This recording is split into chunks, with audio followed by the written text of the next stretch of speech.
Investing in gold offers stability and serves as a hedge against inflation and economic volatility. There are various ways to invest in this precious metal, each suited to different types of investors.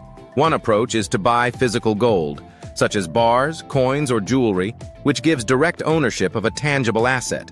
Physical gold can provide a sense of security, but it requires safe storage, often involving additional costs. Another way to invest is through gold exchange-traded funds, ETFs.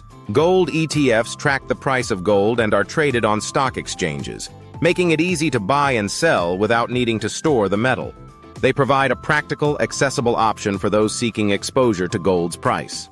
Investing in gold mining stocks is another method, where investors buy shares in companies involved in gold production. These stocks may rise with gold prices, but are also influenced by the performance of the mining company, adding an element of risk and potential reward. Finally, gold mutual funds and gold futures offer additional ways to invest, each with unique benefits.